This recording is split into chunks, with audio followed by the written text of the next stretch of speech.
now my pleasure to move on to session 2, which is much more about building on those foundations and creating sustainable communities is the sort of tagline we've used here, because that's what we're going to talk about.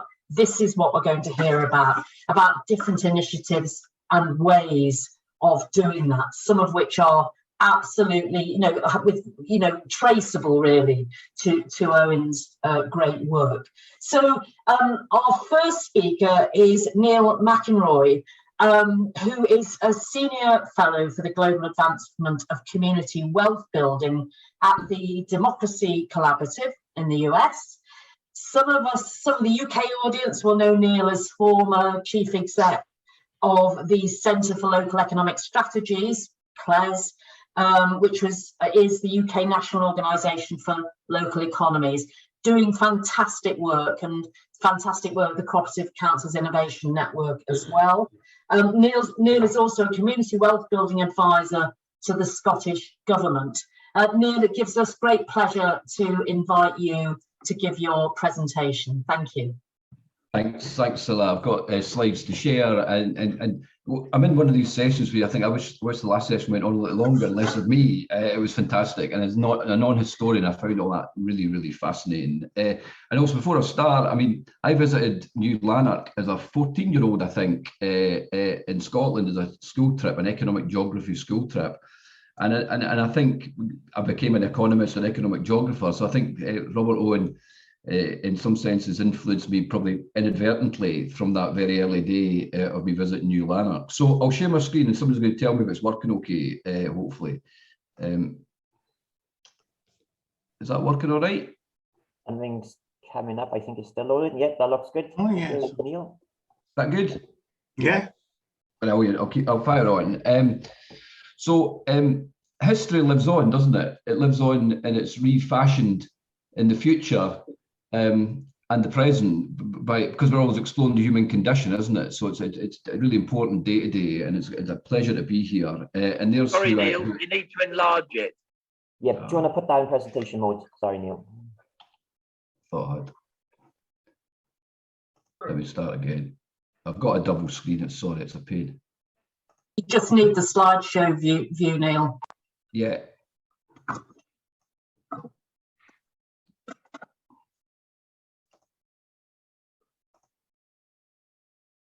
How's that?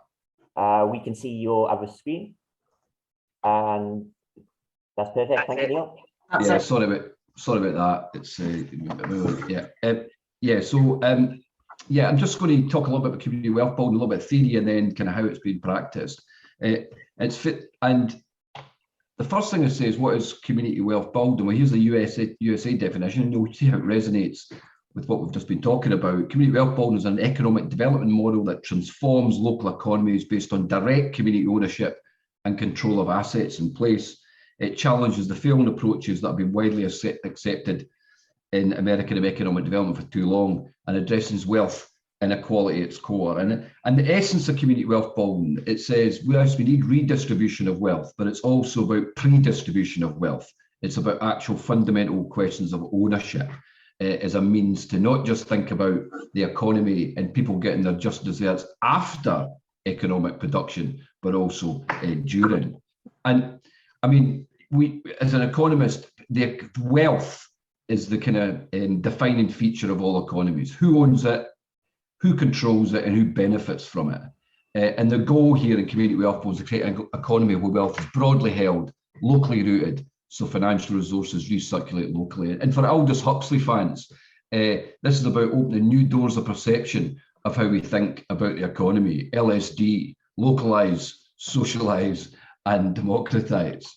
Now, we have to think about where we are in the world now, very different from the time of Robert Owen, is that we have unprecedented concentrations of wealth that Robert Owen could never have imagined in terms of these 10, I think there's 10 richest men own the same amount of wealth as half the population of the world. Just get your head around that. 5 families in the UK own the same amount of wealth as 14 million of us. This is unprecedented concentration of wealth, and that is causing huge untold misery for many. So we do need an intentional attack on questions of wealth. And this diagram here is a bit complicated, but basically what it's saying is that we have had periods of, in terms of wealth, say wealth through wages and wealth through owning assets through capital. This diagram tells us that we had those horrible times when Robert Owen was around, of very low wages coming back to individuals, but quite significant. The rest of wealth was through those that owned capital. We had a period of high point during employment laws, trade unionism and so forth, and the cooperative movement growing in the mid part of the last century. And now we're plummeting again. So we're seeing much more of wealth generally being concentrated in a few hands, but also concentrated by those who own assets. So what are we going to do then? Well, we need to think. One metaphor I use is about flows of wealth. How do we make sure that we create streams, burns, reservoirs, lochs, so that people can more capture that wealth, so it flows to people and communities and their places, rather than the flow disappearing at the Cayman Islands or the pockets of Jeff Bezos. It's flowing through and into our communities like an affected hydrological system, if you like. And that's what community wealth is trying to do. It's rewiring the economic system. Another way to think about this, a metaphor, is plumbing. You know, if you don't want to be all geological and hydrological, we think about plumbing, and we think about, well, how are we re-plumbing our economy and how the flows of wealth to make sure that we've got the U-bends, we've got the ecosystem, so that wealth is truly flowing to people and communities. Now, this is a diagram we use in America. We've got these different pipes or flows of wealth, which I'll explain a little bit about. And what they are doing is essentially creating a wedge into what we call the extractive economy, the concentration of wealth economy, to create more of a democratic economy. And we've got tactics to deploy these 5 pillars or pipes or wedges into the prevailing economic system. And here's what they are. We've got the pipe of progressive procurement. This is around how we use our public spending. About 35% of all our economy is public spending. So this is about how we think about procurement practices to localize economic activity, to build local multipliers, to end leakage and financial extraction. Then you've got land and property, a huge source of wealth. We should mobilize land and property assets to be truly owned by more people, more communities. Bring real estate development under community control to combat rentierism, speculation and displacement. Then we've got fair work. We need to increase the extent where there's decent wages, decent terms and conditions and so forth. These 3, and there's another 2, are all about this wedge, the pillars, this different redirection and rewiring the wealth and economic system. And then we've also got inclusive and democratic enterprise. This is where co-ops come in. Fundamental element to thinking about this direction of wealth, and also the financial ecosystem, public banking, credit unions and so forth, so important. So what community wealth building does, it creates strategies and action plans around those 5 pillars in place, in localities, with politicians, with policy, to try and take a different approach to this flow of wealth. And in this, across the states, there's many examples. There's many examples in Wales, there's many examples in Scotland. There's many examples across the world of these types of interventions I'm talking about. What community wealth building is there is, can we scale them? Can we amplify them?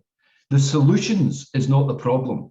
The issue is scaling and amplifying the solutions. We know co-ops do a good job. We know public banking is great. We know that community ownership of land is a way forward. We know that progressive procurement that seeks to nurture local supply chains is a good thing, but they're all done in a minimalist way. We need to do them collectively as a maximalist way. And that is the project that I'm involved in Scotland and also in other places across the world, including the US. Anchor organisations are key to this. That's in terms of these public sector institutions. They own a lot of land, they hire a lot of people, and they spend a lot of money. So you're thinking about their role as not just solely them, but their role as part of this recirculation of the wealth. Now, community wealth building started by my organisation, Democracy Collaborative, in Cleveland, Ohio. a place that had lost huge amount of population, deindustrialization, Rust Belt, and it thought, what are we going to do? What are we going to do? We've got lots of poor people and we've got a dying industry. What on earth can we do with this place? And so what they thought is, well, what bit of the economy do we have influence over? And the university and the hospital said, well, hold on, we buy a lot of goods and services. Why don't we set up co-ops to service some of that? So the first thing they did was they said, well, the hospital buys lots of, has lots of laundry. And we have I think it was Sodexo, a large outsourcing company, who did the laundry for them. They thought, well, why don't we set up a cooperative laundry to service that laundry, to service the needs of the hospital. So they did, yeah, and that was one thing they started. And then they set up a energy production activity, solar panels on roofs, and also they've set up these big market gardens in previous deindustrialized land.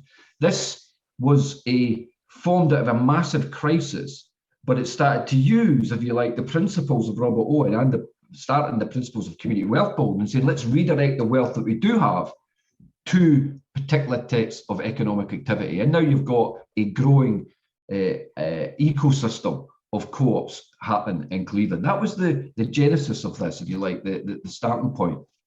Now, what we're starting to see, those larger public sector anchors coming together in many places across the world, and this is the mission statement from North Ayrshire in terms of their approach. Collaborative approach from these large public sector anchors to think about what they're buying, who they're employing, and what they do with their own land and property assets to seek to repatriate that wealth so it's not seeping out into the ether of the global economy. Scilla, how long have I got? Oh, 3 minutes. Good. I'll be brief. I'm nearly there. Just a little bit of a flavour for the types of tactics that are being deployed in different places under the orbit of community wealth building across those pillars. One is in terms of work. In Scotland, we have a fair work process, which is basically saying we need good terms and conditions, unionisation, living wage as part of the whole Scottish economy. This is very much woven into the community wealth building approach in Scotland. Gender gap, living wage cities, these are now growing as elements within community wealth building.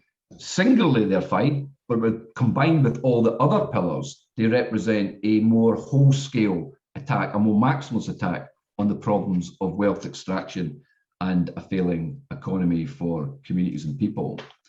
Land and property, we're seeing land commissions being developed to consider the fundamental basis of how we think about land, advancing derelict land sites for more productive use, particularly in the city of Glasgow, and new municipally owned development vehicles like Derive in Salford. In Scotland, we are seeing a huge rise in community energy production on community-owned land, and that is a huge, possibly a tipping point element in terms of the wealth that's accrued from that, how that can be placed potentially into sovereign wealth, community wealth funds, which creates a whole new dynamic to actually how we have investment for co-ops and other forms of ownership within other sectors within the economy. And we're exploring that at the moment within the Scottish Government. So there's another sets of examples in terms of that particular pillar. Of course, finance, public banking, how do we divest from fossil fuels from our pension funds? How can public sector pension funds be utilised for local investments? And obviously growing community finance and finance for things like co-ops. Then we've got spending, the procurement issue, a whole range of insourcing, social value, fair tax elements, a whole range of stuff starting to think, how do we not just think about procurement of getting a good or service at the cheapest price and good quality, but how we see that procurement spend is very much investment in our local and community futures. And then finally, you know, the whole new stuff around ownership, co-operatives a key part of this. And we are seeing new types of support mechanisms for co-ops and other forms of inclusive ownership across the country. I was going to talk about Preston, but I think you've all heard about Preston, that kind of where the community wealth building started in the UK. But it's worth just saying in Scotland now, we're now seeing in my work, and we have a team, community wealth building team in Scotland. We've got a minister for community wealth. We now have tentacles across a range of policy areas in Scotland, including that relate to all of those pillars. There's a range of areas now taking up the mantle, including North Ayrshire, but there's a number of others that are now developing community wealth strategies and plans and work on the ground around those 5 pillars. And there's aspirations that all 32 Scottish local authorities will have community wealth building plans. We are seeing a range of sectors picking up on community wealth building across the Scottish economy and society. And of course, we now have plans for a Community Wealth Building Act later in the parliamentary term in Scotland by late 2023, which will, this is additive, if you like. This is the cherry on the cake. This will try to clear some of the inertias and barriers for bigger scale up of community wealth building, bar the stuff that's happening anyway. I'd finally say that in my work at the moment, whilst I'm working 2 days a week in Scotland for the Scottish Government, I work 3 days a week in the US.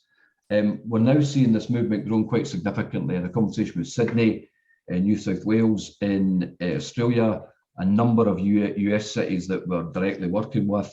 I think this movement is growing, and I think it is fully proud to be, if you like, part of Robert Owen's legacy. And the more that we can sing about that, I think the better. I think it gives it provenance and sustenance. So thanks very much for the opportunity, and I now shut up. I hope I kept in time there, so. Perfect. Neil, that was absolutely fantastic. Thank you so much.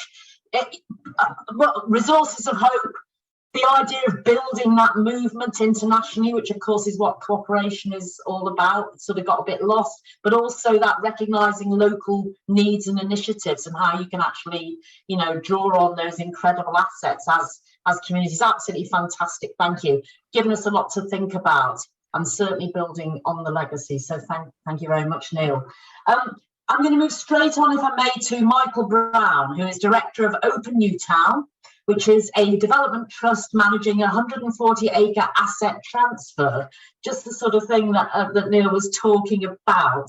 And he is also a director of Bank Cambria, which is a new mutual bank for Wales.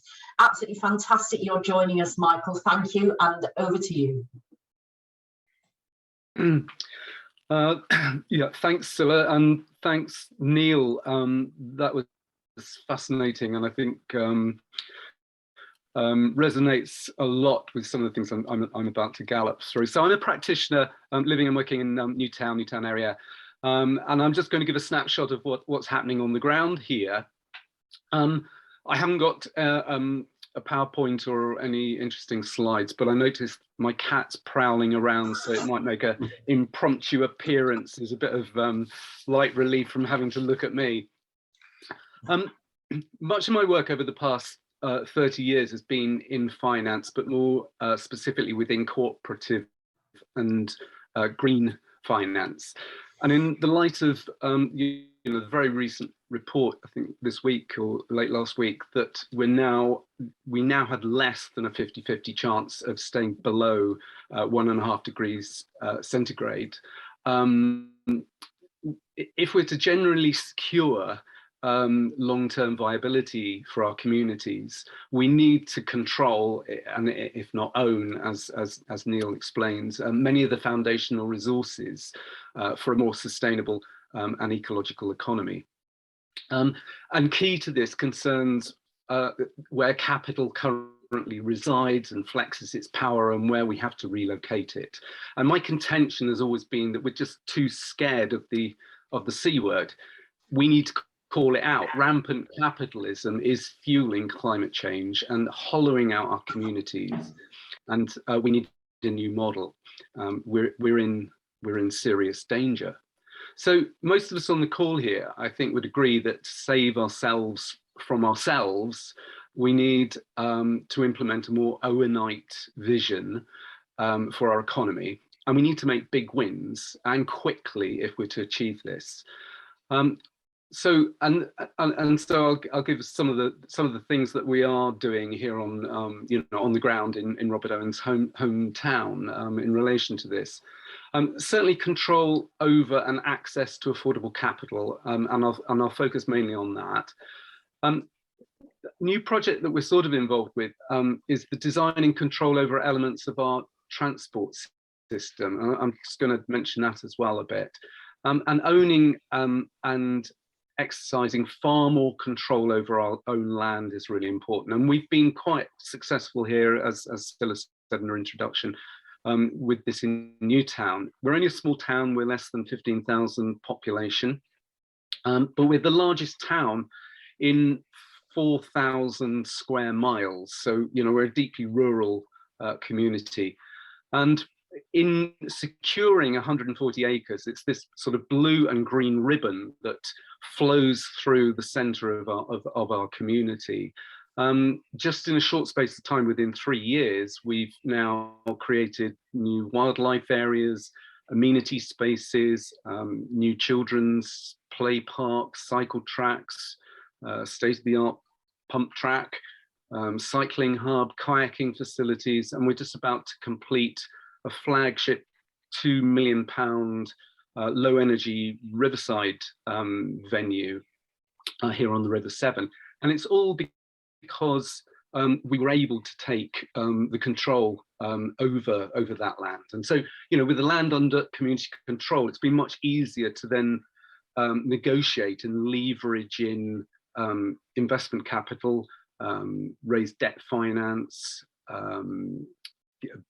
capital grant funding, and potentially share or equity investment.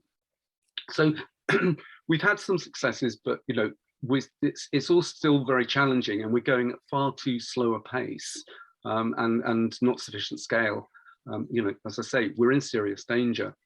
So capital and finance. Over the past 20 or 30 years, it feels like we've been working up the scale of complexity in terms of cooperative finance provisioning.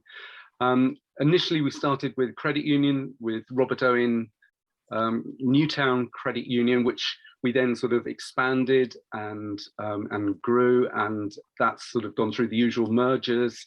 Now covers the whole of North Wales. And about 10 years ago, we then spun out another finance vehicle, Robert Owen Community Banking Fund, which allowed us to sort of move into a different market, into business lending, into startup businesses, into social enterprise investment. And I'll talk a bit about that. And then nationally, we've sort of now seeing this kind of new work that's going on in developing regional cooperative banks. And I'd say most of, the forerunner of that is possibly the one here in Wales, which is Bank Cambria. And I think as a proud Welshman, were Robert Owen still with us today, I think this is what he probably would be concentrating a lot of his attention on doing and working with us in trying to democratize and mutualize banking services, which is quite a subversive activity in a way. And remember that Robert Owen was a disruptor of the status quo. So a quick shout out for Bank Cambria. We recognise the importance of cooperative values that need to be at the heart and the core of banking services. We need to bring banking services back to where people need them in our market towns. And that's central to our plans within Bank Cambria. And using cash at a local level. As money becomes tighter for most people in our communities, I think we're going to understand more. It's going to have a more important role as the lingua franca or common currency, which helps us to secure more control over closing the loops of local wealth exchange. And we've been reopening, so we are going to be reopening local banks again, and we need these local cooperative banks if if cash is to survive. And we're a bilingual country here. Dan ni'n wlad dwyieithog. Felly mae'n pwysig iawn, mae pobl yn teimlo hyderus bod mae nhw ddau yn medru yn siarad yr un iaith dros counter, yn arbennig pan mae nhw angen yn siarad am arian a cychlyd. We're a bilingual language, and it's really important that people can speak the same language across the counter, and especially around sort of, you know, when we're talking about finance and money. So bilingualism is going to be a core value that we bring back into the cooperative, the new cooperative banking services here in Wales. Okay, so further down into the community finance level, we're providing, we've been providing this sort of cooperative and community-based finance through Robert Owen Community Banking Fund. A lot of the funds that we operate, and we work very closely with the local authority in leveraging in capital. A lot of the funds we've tried to sort of mutualize risk and reward, and this way we're sort of also benefiting from market intelligence, and we bring in consensus decision making into how loans are kind of decided on by having those assessments done by groups of peers, and it's been really successful, particularly in the community energy sector, and probably that type of use of capital has been responsible for kickstarting the community energy sector in Wales. And by having this kind of new sector, 5 to 10 years on, a lot of those cooperative companies are now reinvesting a lot of their incomes back into their local communities again. So finally, what we're trying to do is duplicate this model into aspects of creating a sort of more local and sustainable community transport infrastructure. So quick mention, final mention about transport.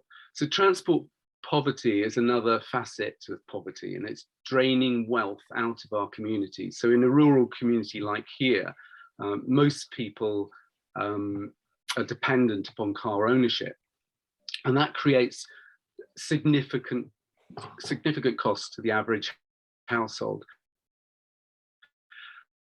And as we transmigrate to low carbon movement, we're on the edge of a transport revolution, but it's going to be the private sectors that can exploit this as another extractive opportunity. So we've started developing a network of electric car clubs in Mid Wales, as well as community-owned charge points. And so with regards to car clubs, it's a pretty radical approach to transportation, and it's quite challenging. And it's not just about cars. I mean, it's very much not about cars. It's about behavior change, and it's about people giving up individualized ownership and co-managing and sharing collective utility. And it's a very different way of thinking about personal transport, with you know, hopefully with the reduction in environmental and carbon impacts, as well as addressing transport poverty. And we heard, so last week, for example, you know, we heard that Shell and BP between them had made 13 billion in profit so far this year. And that BP certainly sort of said that half of that, you know, their surpluses, they were going to reinvest back into green, you know, into green energy. Good, that's fine. But a lot of it, for example, is going to be in the form of another extractive industry. It will be through charge points. So instead of us filling up our cars, you know, with BP Saudi oil, we'll be filling up with BP electricity. So we've set up a cooperative which is really sort of addressing this in a way of trying to find strategic charge point locations, working with owners, securing those into community ownership for the future. And these are located now, we've got one in each of the market towns in Mid Wales. And we're now working with Welsh Government to see how we can scale this up. And I'm really pleased that the Minister for Climate Change is on this call, because it's through her department that we're hoping to, as I say, scale up this whole process. Is that my time, Scilla? I can't see you on my screen, actually. Yeah, yes, it is, Michael. Thank you. Have you come to a natural end? Probably, yes. That was absolutely brilliant. Thank you so much. Some really interesting comments in chat. Michael, that was just so followed on so beautifully from Neil's pieces in the earlier introduction. So thank you. And it always reminds me, I do, as someone who attended Coleg Harlech through my own trade union, I just wish I lived in Wales when I hear all the wonderful things that are going on. So thank you so much. And we'll no doubt have some questions for you in section 3. If I may then move on to our final speaker in this session before we take a short break. And it's my pleasure to introduce Julie James. Hello, Julie, who is a Labour Co-op member of the Synod for Swansea West. Julie, before she was elected, was a leading environmental and constitutional lawyer, and was appointed Minister for Climate Change in May 2021. Thank you so much for joining us, Julie. It's a real privilege. Over to you. Thanks very much, Scilla, and it's great to go just after Michael, actually, because that was a really good segue into what I want to do, which is just a quick gallop through what the Welsh Government is able to do to bring a modern interpretation, I suppose, to Robert Owen's legacy and vision. And Michael has just covered all the banking and community transport stuff, but I'm going to do an absolute gallop through, Scilla, of some of the other things that we're doing. And then I think it would be better to have it as a question and answer session then on the big stuff.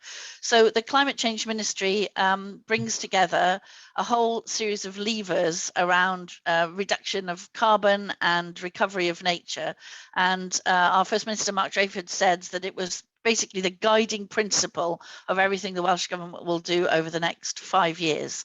So this is a range of levers, including transport, energy, marine, biodiversity, recovery, housing, a whole series of things on the way that we deal with things like chemicals and other very prosaic things people don't think about, water quality, air quality, an enormous range of levers. The only thing not in my portfolio that's one of the fundamental levers is the Sustainable Farming Scheme, which is with my colleague Leslie Griffiths. And we obviously work very carefully with her, and I work very carefully with the Minister for Economy, Yvonne Gethin, on the foundational economy, as we call it, aspects of what Robert Owen would have called community wealth. So we're exercising a whole series of levers across the government to try and shift the way that Welsh society works, including our adaptation to climate change,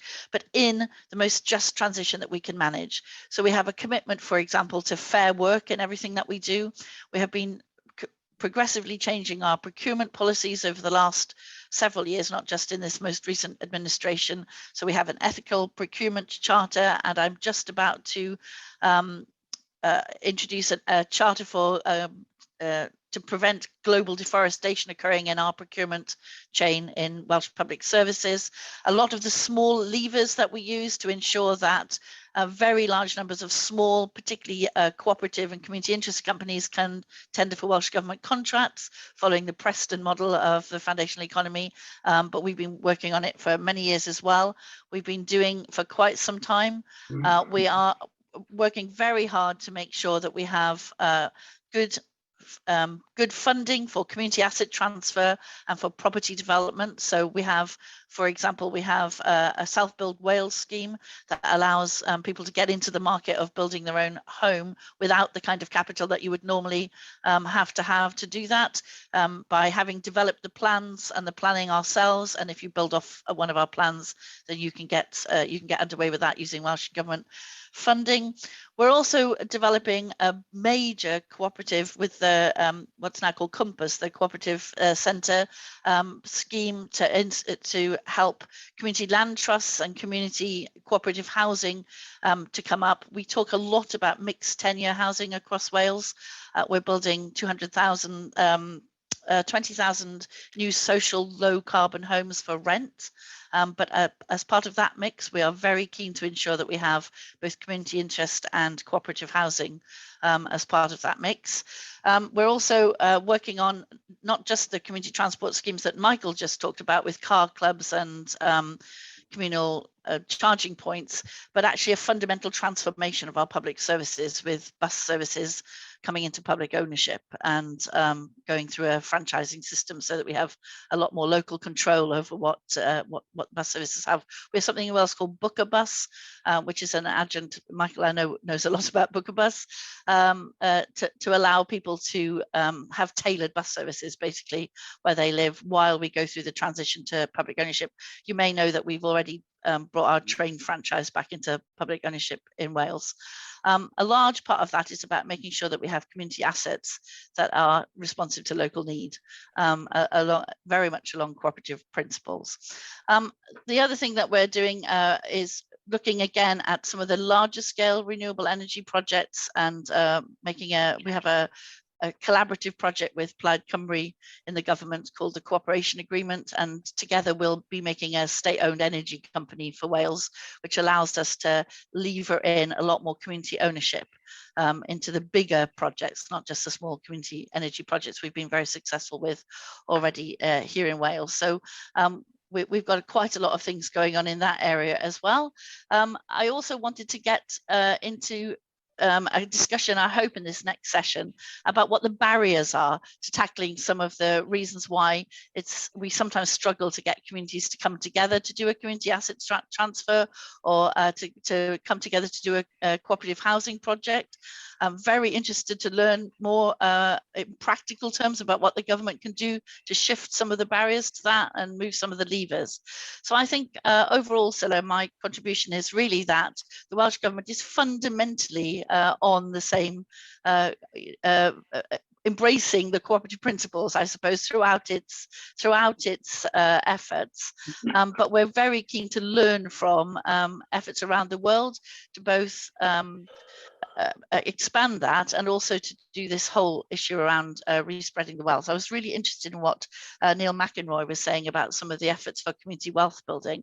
We are doing some of those things. You may know that we've got a trial for a universal income running in Wales as well, to see what we can do for care leavers in that space. So I'm going to leave it there, because it's impossible to know which part of my portfolio to concentrate on. I can speak for an hour on each bit of it, but I'm really keen to engage in a range of discussions and questions across the piece in the next session. Julie, thank you so much. That was absolutely fantastic. An incredible gallop and an incredible overview of all the rich, rich work that you really all are doing to your credit in Wales. So thank you so much. What I'm going to propose is that we now have a short break, a 5-minute comfort break, and we return. There are a number of questions in the chat, but you've posed a great question there, Julie, because I know that every speaker on this call, whilst we're listening to these wonderful examples that are building on that sort of wonderful Owen legacy, there are barriers and challenges as well. Neil talked about scalability, maybe in a way, Julie, you were talking about engagement, so let's be honest about those, because that's how we work, so that we can actually overcome the problems. So let's have 5 minutes and then come back and start addressing some of those questions. But can I say a great big thank you to all of the contributors so far? Really excellent. Thank you.